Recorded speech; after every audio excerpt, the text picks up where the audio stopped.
Good morning students. Today we are going to study about thrust and pressure. Okay, so we were doing chapter gravitation and today we are going to start with thrust and pressure. Chapter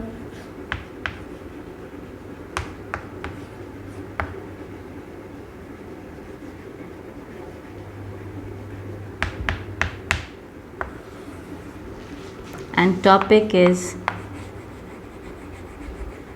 thrust and pressure.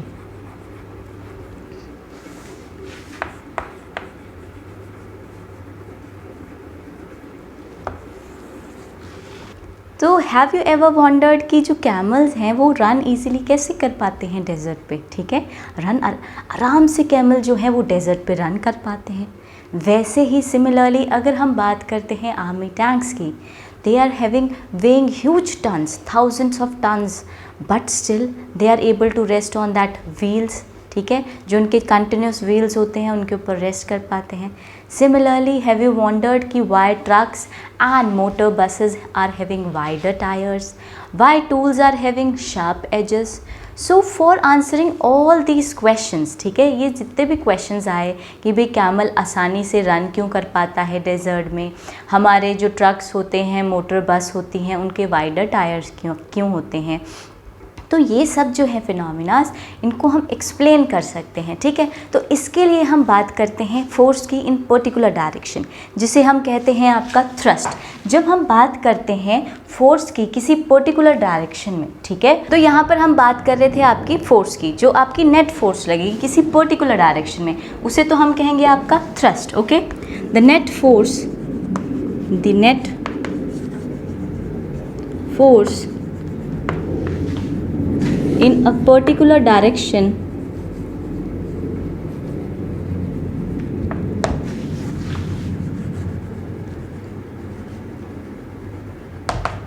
is the thrust. Okay, जब हम net force की बात करते हैं किसी particular direction में, तब तो हम उसे क्या कहते हैं? थ्रस्ट कहते हैं। ओके, एंड द फोर्स पर unit area, the force per unit area we call it as pressure. जब हम बात करते हैं फोर्स पर यूनिट एरिया की, तो उसे हम क्या कहते हैं? आपका प्रेशर। ओके, सो ये दो जो कंसेप्ट हैं इनको हम एक्सप्लेन करते हैं with the help of an example. ठीक है, तो आपका थ्रस्ट क्या होगा? जब भी नेट फोर्स लगेगी किसी पर्टिकुलर डायरेक्शन में, तो उसे तो हम कहेंगे थ्रस्ट। और जब हम बात करते हैं फोर्स पर यूनिट एरिया, जब फोर्स लगता है पर यूनिट एरिया पे, तो उसे हम कहेंगे pressure. Okay, now let us explain this with the help of an example. Now let us take a situation in which we have to fix a poster on the wall. ठीक है, अगर हमें कोई पोस्टर वॉल पे fix करना हो तो हम क्या करेंगे? ऑब्वियस सी बात है, हम ड्राइंग पेन्स लेंगे और थंब से क्या उसको प्रेस करेंगे। ओके, तो हम क्या लेंगे? सबसे पहले हम क्या करेंगे? अगर हमें पोस्टर को फिक्स करना है, we will press drawing pens. ठीक है, ड्राइंग पेन्स को प्रेस करेंगे। ठीक है, किसकी हेल्प से? अपने थंब की हेल्प से। देखिए, ये आपका वॉल है, suppose this is the wall. ठीक है, ये हम पोस्टर को फिक्स कर रहे हैं, तो पिन के ऊपर हम क्या लगा रहे हैं? पिन को हम अंदर को क्या कर रहे हैं? प्रेस कर रहे हैं। ठीक है, तो पिन को प्रेस कर रहे हैं, किसके हेल्प से प्रेस कर रहे हैं हम? We are pressing the pin with the help of thumb. ठीक है, हम थंब का यूज़ कर रहे हैं। अब थंब से पिन को हम क्या कर रहे हैं? उसके ऊपर we are applying a force on the surface area of the head of the pin. Okay, अगर हमारे पास पिन है, उसका हेड है, this is the head of the pin. Okay, so we are applying force here, तो हम उसके pin के हेड के ऊपर क्या अप्लाई कर रहे हैं? Force. We are applying a force on the surface area of the head of the pin. Okay, so we are applying the force on the head of the surface of the pin. जो pin का जो surface है उसके ऊपर लगाया जा रहा है फोर्स। ऑब्वियस सी बात है, जो फोर्स लग रहा है वो क्या करेगा? This force directed perpendicular to the surface area of the board. ये जो फोर्स है ये आपका परपेंडिकुलर है, डायरेक्टेड परपेंडिकुलर है to the surface of the board. Okay, और जो ये फोर्स होगा ये कैसे काम करेगा? ऑब्वियस सी बात है, जो ये फोर्स इस सरफेस पे लग रहा है, आगे ये यहाँ पर ये जो एरिया है इस पिन का वो कैसा है? वो बहुत स्मॉलर है, अंदर आगे से पिन तो बहुत शार्प है आपकी। तो this force act on the smaller area at the tip of the pin. Force apply तो हम इधर कर रहे हैं, पर ये लग किधर रहा है, at the tip of the pen. तो this force act on a smaller area, ये छोटे एरिया पे लग रहा है जो कि क्या है आपका टिप ऑफ द पेन है। Okay, now let us take another situation. Now let us take another situation. In this situation, suppose you are standing on a sand, ठीक है, सैंड है, सैंड के ऊपर आप खड़े हैं, ठीक है। तो ऑब्वियस सी बात है, अगर हम स्टैंड के ऊपर खड़े होते हैं तो क्या होता है, तो देखिए if you are standing on a loose sand, अगर आप खड़े हो लूज सैंड के ऊपर, तो आपके फीट क्या होंगे, वो अंदर को चले जाएंगे सैंड के, ठीक है। तो feet gate deep in the sand, ठीक है। ओके, तो सिर्फ हम खड़े हैं तो फीट आपके सैंड के अंदर चले जाते हैं, ठीक है। बट अगर आप उसी सैंड के ऊपर लाई डाउन कर जाइए, ठीक है, lie down on the sand, अगर आप सैंड के ऊपर लाई डाउन कर जाएंगे तो आप क्या देखेंगे कि बॉडी जो होगी will not go that deep in the sand, ठीक है। अगर आप सीधे खड़े होंगे तो आपके जो फीट होंगे काफ़ी अंदर तक जाएंगे सैंड में, लेकिन अगर उसी सैंड के ऊपर आप लेट जाएंगे तो आप देखेंगे कि बॉडी थोड़ी सी तो मूव करती है बट इतनी ज़्यादा नहीं मूव करती जितनी ज़्यादा आपका जब आप सिंपल खड़े होते हो अपने फीट के ऊपर सैंड के ऊपर, ठीक है, तब वो ज़्यादा अंदर मूव करते हैं आपके पैर। बट जब आप पूरे के पूरे ऐसे लेट जाते हो सैंड के ऊपर तो आपकी body will not go that deep in the sand, तो ज़्यादा अंदर तक सैंड में नहीं जाती है, ठीक है। इन both the cases the force exerted on the sand is the weight of the body. Okay, जो दोनों के दोनों केसेस हमने ऊपर डिस्कस किए, इसमें क्या है, जो फोर्स एक्सर्ट हो रहा है सैंड के ऊपर वो किसकी वजह से आ रहा है, वो आ रहा है आपका वेट ऑफ द बॉडी की वजह से। Okay, and the force is acting perpendicular to the surface of the sand, और जो फोर्स एक्ट कर रहा है आपका वो कैसे एक्ट कर रहा है, आपका परपेंडिकुलर एक्ट कर रहा है। This is the sign of perpendicular. Okay, तो फोर्स आपका कैसे एक्ट कर रहा है, वो सरफेस के, जो देखिए सैंड सरफेस है और जो आपका फोर्स है आपकी बॉडी का फोर्स, वो दोनों आपस में क्या है, परपेंडिकुलर है, 90 डिग्री पे हैं। Okay, the force acting on the surface is perpendicular to the surface, और जो फोर्स आपका परपेंडिकुलर एक्ट कर रहा है सरफेस पे, उसी फोर्स को हम क्या कहते हैं, थ्रस्ट कहते हैं। Always remember, it is one of the most important point कि जो फोर्स है, जो बॉडी अपना फोर्स उस सरफेस के ऊपर लगा रही है वो परपेंडिकुलर लगा रही है, 90 डिग्री पे लगा रही है, और उसी फोर्स को हम क्या कहते हैं, थ्रस्ट। यानी जो फोर्स आपका 90 डिग्री परपेंडिकुलर पे एक्ट करता है सरफेस के, उसी को हम थ्रस्ट कहते हैं। So we have defined the thrust. Thrust क्या हो गया आपका, वो फोर्स जो आपके ऑब्जेक्ट पे लगता है परपेंडिकुलर टू द सरफेस, उसे हम क्या कहते हैं, थ्रस्ट कहते हैं। Okay, now let us compare these two cases. Okay, when we stand on the loose sand, देखिए जब हम स्टैंड करते हैं लूज सैंड पे तो क्या होता है, फोर्स तो अप्लाई होता ही है, बट फोर्स जो है वो स्मॉलर एरिया पे अप्लाई होता है। तो ठीक है, तो फोर्स होता क्या है, फोर्स वो होता है जो वेट ऑफ बॉडी होता है, ठीक है, is acting on the area which is equal to that of the force. ठीक है, तो सबसे पहले अगर हम लूज स्टैंड पे खड़े हैं तो फोर्स एक्ट होगा, और फोर्स क्या होगा, फोर्स होगा आपकी वेट ऑफ द बॉडी का, जो कि एक्ट कर रहा है एन एरिया पे जो कि इक्वल है आपके फीट के एरिया के। ठीक है, अगर हम बात करते हैं, अगर हम लाई डाउन हो जाते हैं, ठीक है, फोर्स तो सेम ही रहेगा, जो सेम फोर्स है वो एक्ट करता है, लेकिन एरिया किसके इक्वल हो जाएगा, आपकी बॉडी के एरिया के बराबर हो जाएगा। ऑब्वियस सी बात है, पहले सिर्फ और सिर्फ फीट टच कर रहे थे ग्राउंड को, अब पूरी की पूरी आपकी क्या टच कर रही है, बॉडी कर रही है। तो area will be equal to the contact area of the body which is larger than the area of feet. Obvious सी बात है, फीट का एरिया छोटा सा होता है और पूरी की पूरी बॉडी का एरिया कैसा होता है, आपका लार्जर होता है। तो हम क्या कह सकते हैं इस पॉइंट से, दस the effect of force of the same magnitude on the different areas are different। Force जो है, इफेक्ट ऑफ फोर्स क्या है, फोर्स जो है वो तो आपका सेम मैग्नीट्यूड का लग रहा है, यहाँ पर जो फोर्स लग रहा है और यहाँ पर जो फोर्स लग रहा है वो फोर्स आपका मैग्नीट्यूड सेम है, लेकिन आपके डिफरेंट एरियाज़ पे जो इफेक्ट होगा वो डिफरेंट होगा। That is why we have written the effect of forces of the same magnitude on different areas are different. लेकिन हमेशा ध्यान रखना है, जो थ्रस्ट होती है आपकी वो कैसी रहती है, सेम रहती है। तो in both the cases thrust, the value of thrust is same. Okay, so we have previously discussed कि जो थ्रस्ट लगता है सैंड पे, ठीक है, हम बात कर रहे थे जो आपका थ्रस्ट यानी फोर्स लगता है, जो आपका परपेंडिकुलर फोर्स लगता है सैंड के ऊपर, वो ज़्यादा लगता है जब आप खड़े होते हो, ठीक है, और देन वाइल लाइंग, ऑब्वियस सी बात है जब आप लाई कर रहे हो, जब आप ज़्यादा सरफेस ले रहे हो, एरिया ले रहे हो, सरफेस एरिया ले रहे हो, तो उस टाइम जब आपका थ्रस्ट की वैल्यू आती है वो आती है आपकी स्मॉलर। और जब आपका थ्रस्ट की वैल्यू लार्जर कब आती है, जब आप स्टैंड कर रहे होते हो, जब आपका एरिया क्या होता है, स्मॉल आता है। तो यहाँ पर यही बताया गया है कि जो इफ़ेक्ट है आपके थ्रस्ट का on sand is larger, sand के ऊपर जो थ्रस्ट लगता है वो ज़्यादा होता है while standing than while lying. Okay, तो थ्रस्ट क्या होता है आपका, थ्रस्ट अगर हम बात करते हैं थ्रस्ट पर यूनिट की तो वो आपका कहलाता है pressure. So you can say pressure is defined as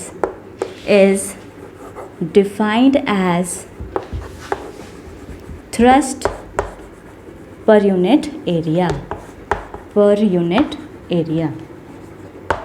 तो उसे कहते हैं हम प्रेशर। तो आप फॉर्मूला क्या बना सकते हो प्रेशर का फॉर्मूला बन जाएगा आपका थ्रस्ट पर यूनिट एरिया। तो this is the formula of pressure.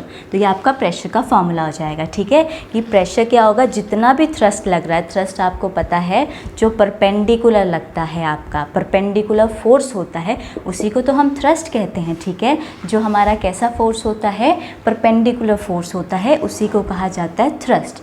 अगर उस थ्रस्ट को हम पर यूनिट एरिया कर देते हैं तो आपका वो क्या बन जाता है, वो आपका बन जाता है प्रेशर। ओके, तो always remember pressure is defined as thrust per unit area.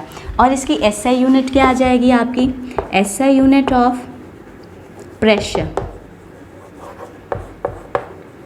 देखिए अगर हम यहाँ से ही कैलकुलेट करें तो देखिए ये थ्रस्ट है आपका, थ्रस्ट को डिवाइड किया है एरिया से, तो थ्रस्ट में कह रही हूँ कि थ्रस्ट है आपका परपेंडिकुलर फोर्स, तो है तो फोर्स ही ना आपका, और फोर्स की एसआई यूनिट क्या होती है आपके पास, न्यूटन। तो फोर्स की एसआई यूनिट होगी आपकी न्यूटन अपॉन एरिया। एरिया किस में लिखते हैं हम, मीटर स्क्वायर में लिखते हैं, मीटर स्क्वायर। तो आपकी एसआई यूनिट क्या बन जाएगी प्रेशर की, न्यूटन पर मीटर स्क्वायर, और you can write newton metre -2। Okay, तो ये लिख सकते हैं आप। और साथ में प्रेशर की एक और यूनिट होती है that is known as pascal, जिसको हम क्या कहते हैं, पास्कल। ये साइंटिस्ट हैं आपके ब्लेसे पास्कल, उनके नाम पे पास्कल यूनिट पड़ी है, ठीक है। तो पास्कल को हम कैसे रिप्रेजेंट करते हैं, पास्कल को हम PA से रिप्रेजेंट करते हैं। तो ऑलवेज रिमेंबर कि एसआई यूनिट ऑफ प्रेशर क्या होती है आपकी, न्यूटन पर मीटर स्क्वायर, और you can right pascal. Okay, now let us discuss this numerical. इस न्यूमेरिकल को हम करेंगे तो इससे आपको ये समझ आएगा कि किस तरह से अगर हमारा स्मॉलर एरिया होता है, सरफेस एरिया होता है, फोर्स हम बराबर ही लगाते हैं, बट अगर किसी ऑब्जेक्ट का स्मॉलर एरिया है और फोर्स उसमें बराबर लग रही है तो जिसका एरिया स्मॉलर होता है उस पर जो प्रेशर लगता है वो ज़्यादा लगता है एज़ कम्पेयर टू जिसका एरिया आपका बड़ा होता है, उसमें प्रेशर आपका जो लगता है वो स्मॉल लगता है। Now we will discuss the numerical. This numerical is given in your NCERT book. With the help of this numerical you will be able to understand कि क्यों अगर आपका स्मॉलर एरिया होता है तो उसके ऊपर प्रेशर ज़्यादा लगता है, ठीक है। तो यहाँ पर जो है हम ये एक्सप्लेन करेंगे कि फोर्स हम बराबर ही लगाएंगे दोनों पे, लेकिन क्योंकि फोर्स एक आपका स्मॉलर एरिया पे लग रहा है और एक फोर्स आपका ज़्यादा एरिया पर लग रहा है, तो प्रेशर जो होगा आपका जिसमें एरिया छोटा होता है उसमें प्रेशर जो है वो एक्सर्ट ज़्यादा करता है एज़ कम्पेयर टू आपके लार्जर एरिया से। Let us do this numerical. A block of would is kept on a table top, ठीक है। एक ब्लॉक है आपका, वो टेबल टॉप पे रखा हुआ है, यानी टेबल के टॉप के ऊपर वो ब्लॉक रखा हुआ है। Suppose this is a block, इसको हमने टेबल है, एक टेबल के ऊपर रखा हुआ है, ठीक है। The mass of the wooden block is 5 kg, और इसका जो मास है वो आपका 5 kg है, और इसके जो डायमेंशन गिवन है वो है 40 centimetre into 20 centimetre and 10 centimetre. Find the pressure, आपने प्रेशर निकालना है। क्या निकालना है आपने, प्रेशर। प्रेशर आपका क्या होता है, thrust per unit area, okay. तो आपको प्रेशर निकालना है वुडन ब्लॉक पे on the table top if is made to lie on the table top. अगर वो लाई कर रहा है टेबल टॉप पे और उसका डायमेंशन है 20 और 10 सेंटीमीटर, उसको कैलकुलेट करना है आपने। एंड सेकेंड पार्ट में आपने 40 सेंटीमीटर इंटू 20 सेंटीमीटर के लिए काउंट करना है। मतलब ये सेम ही ब्लॉक है, एक बार इसको सीधा रख दिया है तो आपने यहाँ पर इस ब्लॉक का प्रेशर देखना है, ये ब्लॉक प्रेशर कितना अप्लाई करता है टेबल टॉप पे, और फिर इस ब्लॉक को हमने टिल्ट कर दिया है तो फिर आपने देखना है कि सरफेस एरिया बढ़ गया है तो आपका प्रेशर कितना निकलता है। Okay, now let us start. First of all we will see कि आपको मास क्या गिवन है। Mass is given, mass of the wooden block,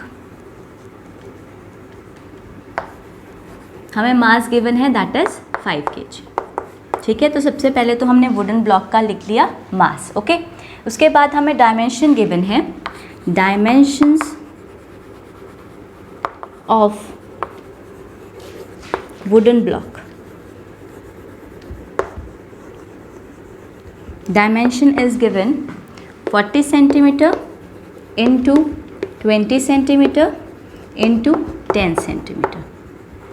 okay, अब ये तो आपको दिया है मास और डायमेंशन, हमें क्या निकालना है, हमें निकालना है प्रेशर। प्रेशर होता है thrust per unit area. Okay, तो अब यहाँ पर जो फोर्स लग रहा है, जो परपेंडिकुलर फोर्स लग रहा है जिसे हम थ्रस्ट कहते हैं, वो कितना है आपका। Now we have to find the thrust. Okay, तो थ्रस्ट क्या है, जो वेट लग रहा है वही तो थ्रस्ट है आपका। ठीक है, जो वेट लग रहा है, और वेट आपको पता है परपेंडिकुलर डाउनवर्ड्स क्या होता है, उसकी वैल्यू हम क्या लेते हैं, mg। ठीक है, तो वेट क्या होगा आपका, थ्रस्ट क्या होगा यहाँ पे, थ्रस्ट जो आपका फोर्स है F that will be equal to m into g, वो आपके पास क्या आ जाएगा, m इंटू जी। ठीक है, मास हमें पता है और एक्सेलरेशन ड्यू टू ग्रेविटी की वैल्यू हमें पता होती है, तो F की वैल्यू क्या आ जाएगी, mass is 5 kg into 9.8। Okay, point हमने हटाया तो हमारे पास आ गया 98/10। Solve it, we will get 5 1 ज़ा 5, 2 ज़ा 2, 1 ज़ा 2, 4 ज़ा 8, 1 कैरी 2, 9 ज़ा 18। तो force will be equal to 49 newtons. Okay, तो हमारे पास अब फोर्स की वैल्यू भी आ गई। ठीक है, जिसको हम कह रहे थे आपका थ्रस्ट। ठीक है, तो हमारे पास परपेंडिकुलर फोर्स की वैल्यू भी आ गई दैट इज थ्रस्ट। ओके, अब देखिए हमें निकालना है प्रेशर, और प्रेशर का एरिया क्या होता है आपका, प्रेशर निकालना है हमने फर्स्ट इस पे भी निकालना है और इस पे भी निकालना है। तो हमारे पास प्रेशर का एरिया होता है thrust per unit area, thrust per unit area. Okay, तो हम इन दोनों के लिए प्रेशर निकालेंगे। इसके लिए भी जब डायमेंशन जो था 20 सेंटीमीटर और 10 सेंटीमीटर था टेबल टॉप पे, और सेकेंड केस में जब डायमेंशन हमारा 10 सेंटीमीटर और 40 सेंटीमीटर था तो उस केस के लिए भी। Now let us start. Now let us take first part. First part में जो डायमेंशन गिवन है आपको 20 सेंटीमीटर इंटू 10 सेंटीमीटर गिवन है। ओके, तो एरिया क्या होता है आपका, एरिया होता है आपका लेंथ इंटू ब्रेथ। ठीक है, तो हम कर देंगे लेंथ को ब्रेथ के साथ मल्टीप्लाई। 20 सेंटीमीटर को आप 10 सेंटीमीटर में से मल्टीप्लाई कर दोगे। देखिए हमारी SI यूनिट होती है मीटर्स, तो या तो पहले आप अलग अलग से पहले इनको मीटर में कन्वर्ट कीजिए फिर मल्टीप्लाई कीजिए, और पहले आप सारा निकाल लीजिए, कैलकुलेट कर लीजिए एरिया सेंटीमीटर स्क्वायर में, और उसके बाद उसको मीटर स्क्वायर में चेंज कर दीजिए, वो ज़्यादा बढ़िया रहेगा। देखिए 20 इंटू 10 होता है आपके पास 200 सेंटीमीटर स्क्वायर, तो आपके एरिया की वैल्यू आ गई 200 सेंटीमीटर स्क्वायर। ठीक है, अब हम इसे मीटर में चेंज करना है। हमें पता है, देखिए आपके 1 मीटर में होते हैं 100 सेंटीमीटर। ओके, यानी आपका 1 सेंटीमीटर होता है आपका 1/100 मीटर के।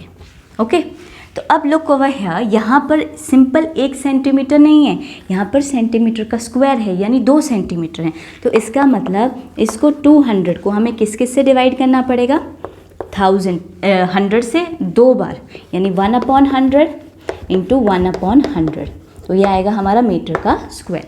क्योंकि देखिए ये सेंटीमीटर थे यानी 2 थे, सपोज ये सेंटीमीटर स्क्वायर है तो सेंटीमीटर और सेंटीमीटर 2 बार हैं, तो इस सेंटीमीटर की जगह हम 1/100 लिखेंगे और ये वाला सेंटीमीटर की जगह 1/100 लिखेंगे। तो यू विल गेट, ये 2 0 से ये 2 0 कैंसिल हो गया आपके, तो ये आपके पास यहाँ से क्या आ गया 2/100, जो कि हमारा क्या आ जाएगा 0.02 मीटर स्क्वायर। ओके, तो अब हमने एरिया कैलकुलेट कर लिया, लेट अस कैलकुलेट प्रेशर। तो प्रेशर क्या हो जाएगा आपके पास, प्रेशर का फॉर्मूला होता है हमारे पास thrust per unit area. Okay, तो आपका सरफेस एरिया कितना है, ठीक है, सरफेस एरिया हमने कैलकुलेट कर लिया और थ्रस्ट हमने पहले ही कैलकुलेट कर लिया था, दैट वाज 49 न्यूटन। और एरिया जो है वो है आपके पास 0.02 metre square.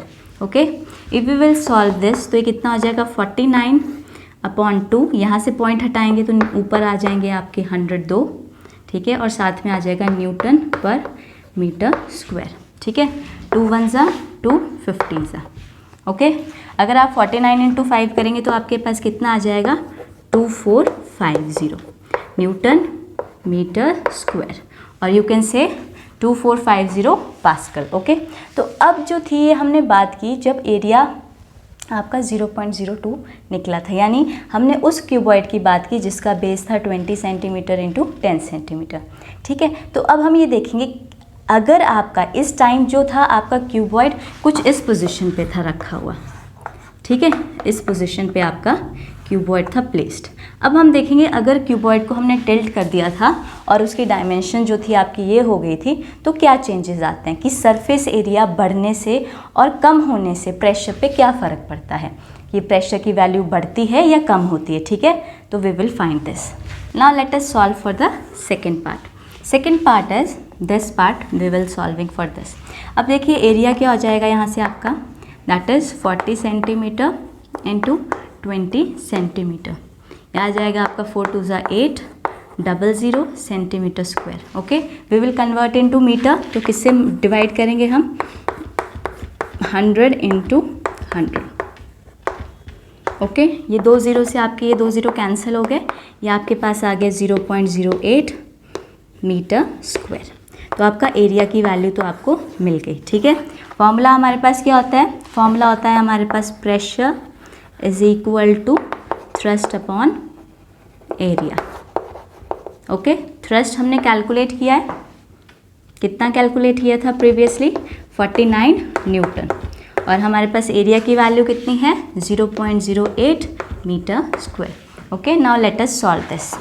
This will be 49 upon, ये 8 आ जाएगा नीचे और ऊपर कितना आ जाएगा आपका 100 newton upon metre square. Okay, solve this, you will get, ये हो जाएगा आपका 2 4 ज़ा 8 2 5 ज़ा 0 ज़ा, ये आ जाएगा आपका 2 2 ज़ा 4, ये आ जाएगा आपका 25 ज़ा। ओके, 49 को अगर आप 25 से मल्टीप्लाई करते हैं, if you will multiply this 49 × 25, 5 9 ज़ा 45, 24 18 and this will be this. Okay, 9 2 ज़ा 18, 1 carry, 4 2 ज़ा 8 और 9, this will be 12 1 1 2 1 2 2 5 divided by 2 Newton per meter square.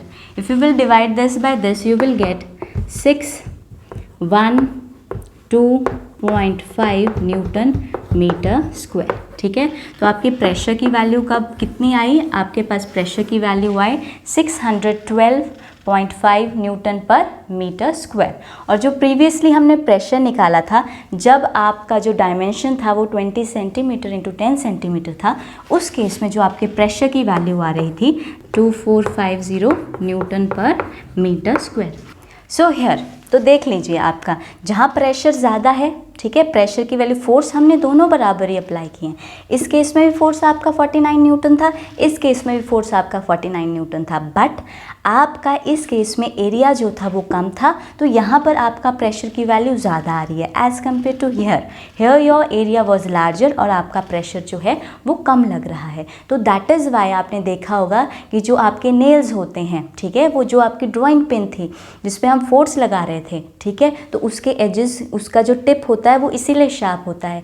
आपके जो नाइफ होते हैं वो शार्प एजेड नाइफ होते हैं। और अगर हम बिल्डिंग की बात करते हैं, जो उनकी फाउंडेशन हम लेते हैं वो हम वाइड लेते हैं, ठीक है, तो इसलिए होता है, ये कंसेप्ट है आपका कि प्रेशर वहाँ प्रेशर की वैल्यू ज़्यादा आती है जहाँ पर एरिया आपका कम होता है। Okay, so that is all about for today. If you are having any doubt anywhere, leave the comment below and do like and subscribe our channel. Thank you so much.